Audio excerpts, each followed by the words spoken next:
it's Janelle Waz, and welcome back to a new year and another video. Happy New Year, everyone! Oh, will this horrible year never end? Now, I don't know about you, but 2023 was a bit of a rough year. But I'm sure 2024 is going to be a great year. What year is this? Same year as it was yesterday, 2024. Oh. Well, suffice to say, I think we all need some comfort right now. And what better way to do that than some comfort TV? Specifically, comfort Star Trek. How comforting, number one. Though Star Trek is a sci-fi show, individual episodes span into other genres. Drama, comedy, social commentary, whatever the hell Sub Rosa was. Some episodes make you cry your eyes out, some make you angry, and others just make you feel good. So, let's talk about those feel-good episodes, shall we? It feels good? You bet it does. Now, the episodes in this list aren't in any particular order. Heck, I don't think I could even call this a top 10 list. We're just talking Star Trek episodes, and your comfort mileage may vary with these episodes. But nonetheless, these are some episodes of Star Trek that I think are really great to watch after a really lousy day. Or, in this case, year. So let's recover from 2023 and start 2024 on the right foot with these 10 comfort Star Trek episodes. You make yourself comfortable with that. But before I go any further, make sure you subscribe to my channel. I talk a lot about Star Trek, video games, and whatever else I feel like talking about. Be great to have you aboard.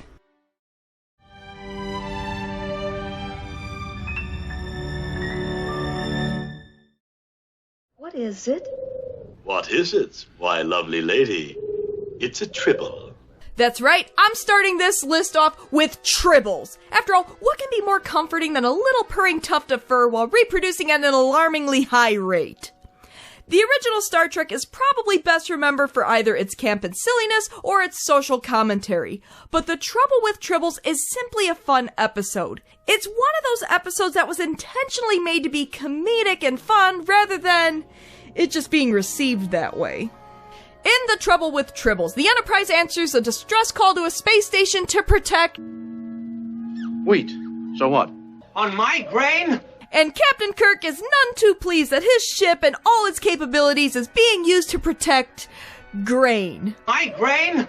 But grain isn't the only thing in abundance on the station. The Klingons have arrived and are being particularly snarky. Ah, my dear Captain Kirk. My dear Captain Koloff. Meanwhile, Uhura stops at the local bar and happens upon a trader, Cyrano Jones, who is selling tribbles. Taken by this cute little fuzzball, Uhura adopts a tribble. And then one turns into several, and those turn into several, and so on until both the Enterprise and station are crawling with tribbles. Oh yeah, and the Klingons hate tribbles. It's a barrel full of laughs this episode. Seriously, the comedy is played up in this episode. The absurdity of tribbles multiplying and slowly taking over, the bar fight between Kirk's crew and the Klingons, uptight bureaucrats giving Kirk a hard time, Kirk being annoyed at everything around him and constantly backsassing the bureaucrats. This is something that I wish the original series did more of that the later Star Trek shows did, having these little standalone comedic episodes. Heck, this episode was so good that DS9 even made a sequel to it, which is one of my favorite DS9 episodes. With all the comedy, slapstick, and absurdity in this episode, is it any wonder why this episode's on my list? It's just a fun little episode with no worries, just tribbles. I transported the whole kit and caboodle into the air engine room, where there'll be no tribble at all.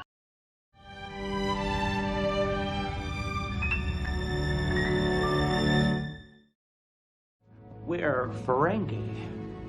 That's why I love you. Despite it being one of the darker Trek shows, DS9 had some great comedic episodes, many of which were Ferengi episodes. Yes, the same Ferengi who were a joke in Next Gen. Paws off, Ferengi.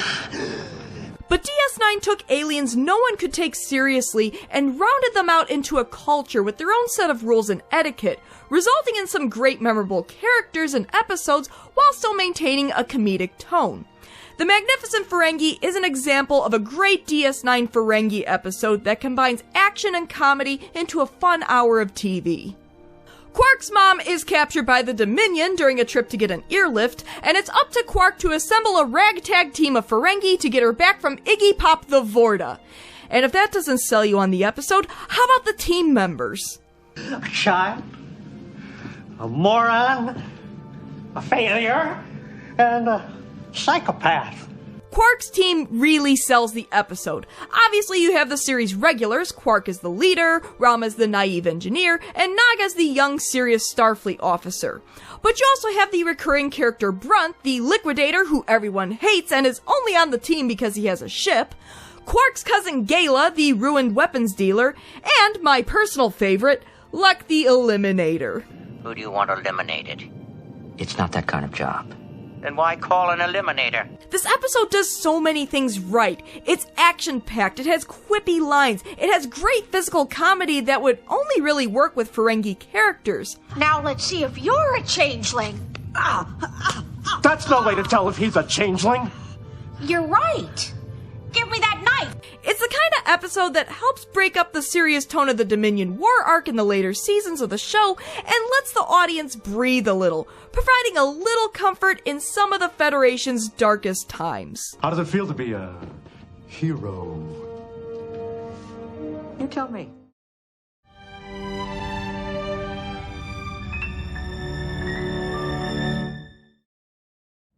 I went to Carbon Creek because I wanted to visit the site of first contact between humans and Vulcans.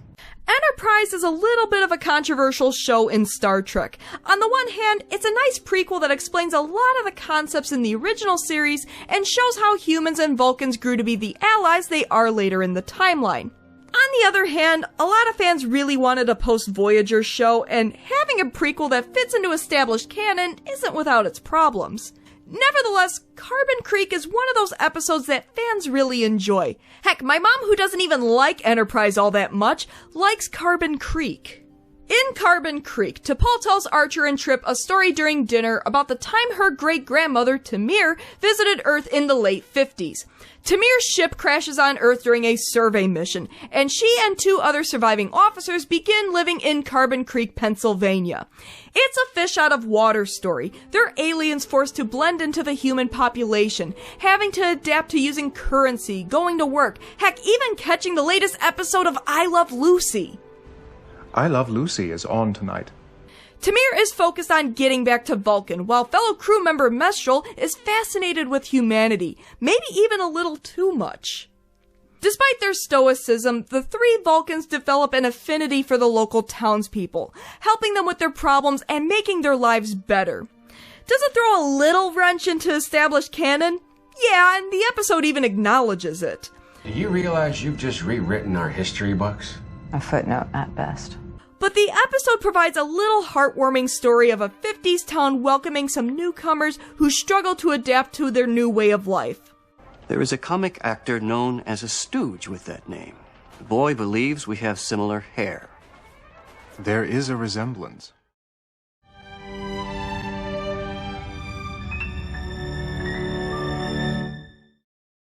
What must I do to convince you people?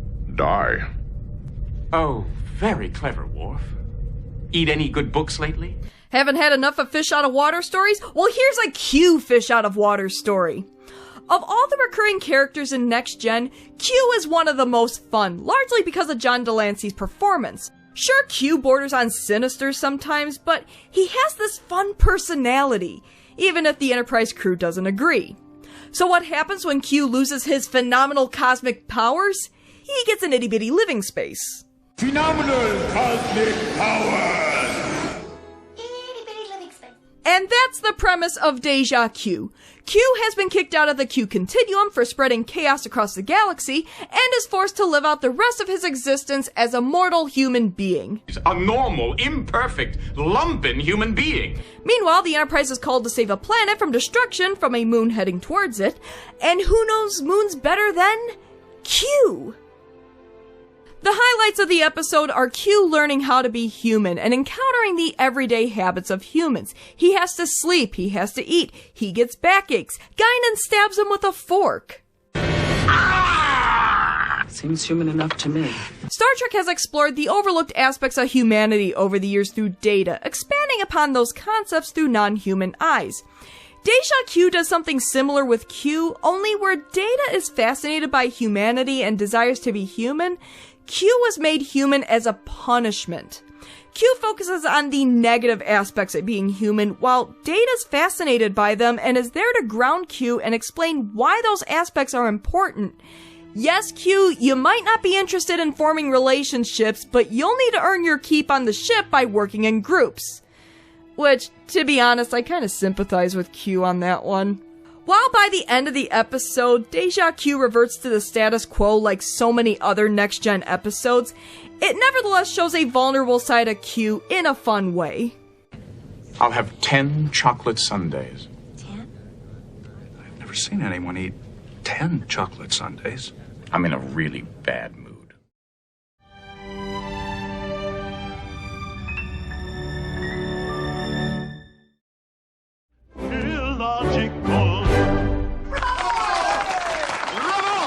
Of all the Star Trek shows, Voyager has a unique sense of humor. Don't get me wrong, it can still tackle some serious issues, and you never get the sense that the crew is made up of goofballs. But in some ways, it took itself less seriously and lent itself to comedic and even absurd situations more than the other shows. And it sometimes did it with one of the most straight-laced characters on the show, the emergency medical hologram. The episode Tinker Tenor Dr. Spy sees the Doctor experimenting with his programming by introducing a daydreaming subroutine. Heck, the episode even opens with one of his daydreams with some pretty great opera. Paris, please find a way to load a hypospray. However, his daydreams begin to manifest themselves to the entire crew when a member of the hierarchy mistakes the Doctor's daydreams as reality, seeing him as a formidable opponent against the Borg and a possible threat to them. This is one of those instances where Voyager gets to have a little fun by putting the Doc in all sorts of odd situations. He's the hero of his daydreams, the apple of the eye of many of the ladies on board, including Janeway. And you can tell Robert Picardo had a lot of fun filming these scenes. While a lot of these daydreams are comedic, there's still a lot of heart in this episode, with the Doc trying to improve himself beyond his programming. Not only is this a fun episode to sit down to at the end of a rough day, but it also expands the Doc as a character and explores a very human issue, ultimately doing what Star Trek does best, saying something larger about the human condition. This is the part I like.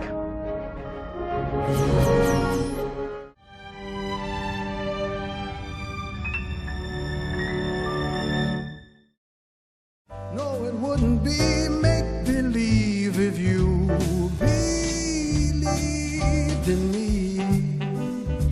Yes, I know this episode topped my top 10 DS9 episodes list, but I have to include it in this list too. And yes, it can be a tearjerker at times and deals with some pretty heavy material, namely Nog's PTSD after the siege of AR-558 and losing his leg, but it has some great feel-good moments between Nog and Vic Fontaine, the holographic lounge singer played by James Darren, so I can't overlook this episode in this list. Returning to the station from medical leave, Nog still bears the scars of AR-558. His leg has been replaced by a biosynthetic leg, but Nog insists that it continues to hurt and that he needs a cane to walk. Struggling with depression and believing no one understands what he's going through, Nog visits the holosuites and asks Vic, who lends him a kind ear, if he can stay with him. Vic takes over Nog's rehabilitation, which, though rocky at first, does yield results. Heck, Nog doesn't even need to use the cane after a while. However, it becomes clear that Nog is spending too much time in the holosuite and has to face the real world eventually. This episode does tug at the heartstrings, but honestly, the Vic Nog scenes make this a comfort episode for me. Sure, I'm a sucker for a Vic episode, but Vic helping Nog through his trauma, taking him to the club, reprimanding him when he acts out of line, giving Nog something to work towards, all while hearing the soothing tones of Vic throughout the episode? It's pretty great. Though the episode makes it clear at the end that Nog still has a way to go towards recovery, there's still a hopeful message at the end when Nog finally returns to duty. What a life, I'm in love.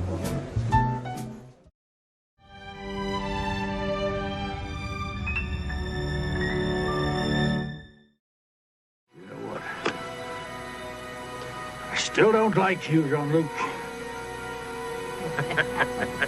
Alright, yes, this is another episode that topped one of my lists in the past. In this case, my top 10 next-gen episodes list. And yes, this one is also a tearjerker at times, but at the same time, the family moments in this episode have a warmth to it that I can't ignore this episode in this list either. Heck, I'd even go as far to say both It's Only a Paper Moon and Family are similar episodes, with Nog and Picard both dealing with trauma. Local boy makes good, returns home after 20 years to hero's welcome. Not a hero.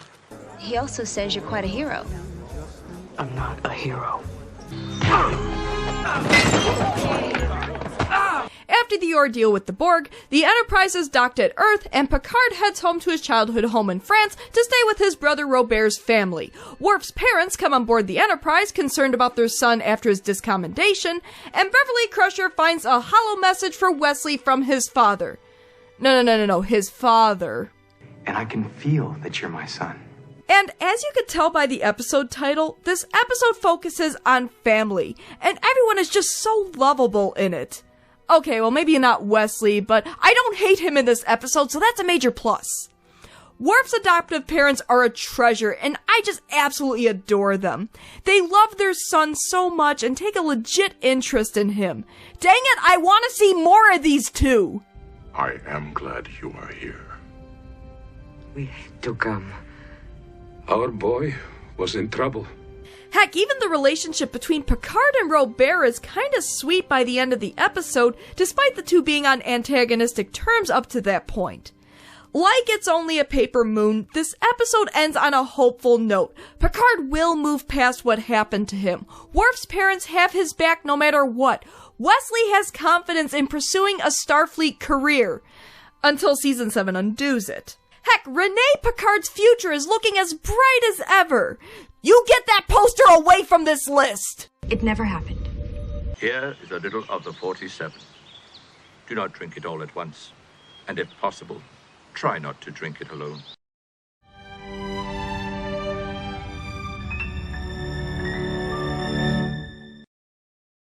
You're Neelix. I'm safe with you. Not since they were merged as Tuvix have Neelix and Tuvok ever been so close. Now, I know Neelix is one of those characters that inspires a lot of emotions in people.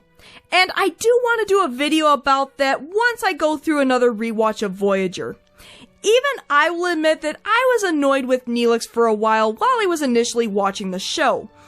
But despite Neelix's overexuberance, shall we say, he has some really great episodes where he proves himself to be a warm and caring person. And Riddles is one of those episodes. While returning to Voyager after a diplomatic mission, Tuvok is attacked by a mysterious entity and is saved by Neelix. He awakens from a coma with little memory and the loss of his emotional control. While Janeway is determined to restore Tuvok to his former self, Neelix is there to comfort Tuvok through his loss, helping him discover who he could become. With Neelix's help, he discovers new activities he enjoys, like baking, jazz, and even smiling. I like to smile. Me too! Of course, because of the episodic nature of the show, a cure is found and Tuvok is restored to the same old Tuvok we know and love. Yes, this episode does have its rough moments where Tuvok despairs over what he's lost, but it's Neelix's optimism that makes the episode truly a comfort episode for me.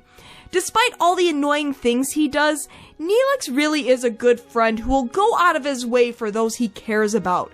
Heck, he knows that if Tuvok goes back to being Tuvok, that they won't be able to hang out and have fun anymore.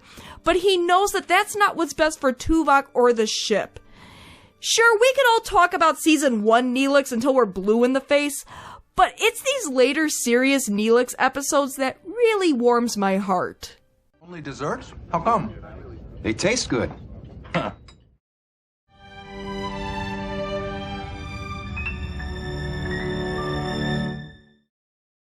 You stole it just as if you reached up and tore off the scoreboard. You stole it from us. You're out of here! What? A lot of Star Trek episodes try to say something big. Maybe it's about the human condition, maybe it's a little social commentary, maybe it's even a character study. But nah, we're playing baseball today. We're watching our beloved heroes having fun for once. Or, at the very least, playing a game of baseball against a team of Vulcans. Baseball. Like I said before, DS9's later seasons were serious and darker than the earlier seasons, but there would occasionally be standalone fun episodes to break up the gravity of the Dominion War arc, and Take Me Out to the Holosuite is definitely that. An old Vulcan rival of Sisko's arrives on the station and challenges him to a game of baseball, his Vulcan crew against Sisko's crew. The Vulcans clearly have the edge since they're stronger than humans, but Sisko's determined to show up his former rival, though his competitive streak does get the better of him. And that's basically the episode. No B-plot, just baseball. The entire episode is simply fun. It's most of the crew learning the game from scratch, the practice is not going very well. Heck, a lot of this episode feels not too far off from movies like The Sandlot. It's the neighborhood kids getting together to play baseball and show up the cocky, challenging team. Sure, there's a war going on, but at least for this hour of TV, it's just baseball. And of course, who could forget this Worf line? Niners, I see some chatter. Hey, batter, batter, batter, batter, batter. Hey, batter, batter, batter, batter, batter, batter, batter. Steps to the opposition.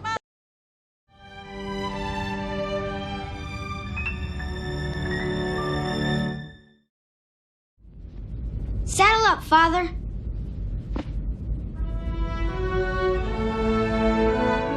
Well, I know Gene Roddenberry conceptualized Star Trek as Wagon Train to the Stars, but this is ridiculous! Nah, it's just a fun holodeck episode. Though the fanbase can go either way on holodeck episodes, they were a great way for the Star Trek writers and cast to have fun and step outside the usual sci-fi genre. Sure, they can be a little formulaic, after all, they almost always end up with the holodeck safeties malfunctioning. But nevertheless, holodeck episodes are a fun hour of television, like for example, A Fistful of Datas. There's some downtime on the Enterprise, and Worf can't find any official ship's business to work on, so he's forced to spend time with his son. And what exactly are they doing? Going to the ancient West on the holodeck. It's father and son time for Worf and Alexander. Plus Deanna, Alexander invited her. The holo program plays out like a typical Western. A fight at the saloon, apprehending a wanted outlaw, the local bartender lady hitting on Sheriff Worf, you know, the usual. But things start to go awry when Geordi and Data try to make the Enterprise computer more efficient, resulting in Alexander being kidnapped and the holodeck characters turning into Data. And, of course, the holodeck safeties are off, throwing the lives of Worf, Troy, and Alexander into jeopardy. I can't call this the best episode in the show, but it's definitely a fun episode. A lot of the charm is Worf stumbling through his way through all the Western tropes, and even Deanna hamming it up as the mysterious stranger is good for some laughs. But then we add Brent Spiner playing multiple characters to add to the absurdity of it all, and I love it. Seriously, Brent Spiner has some great range as an actor, and I mean range. It's just for the achievement trophy, Worf. You gotta unlock the true ending to get the platinum trophy. The episode also ends in the most perfect way possible with the Enterprise riding off into the sunset. I mean, how can you even improve on that ending? Holodeck episodes can be hit or miss, but A Fistful of Datas is definitely a quick draw. The town of Deadwood may face danger once again. If they do, they will need a sheriff.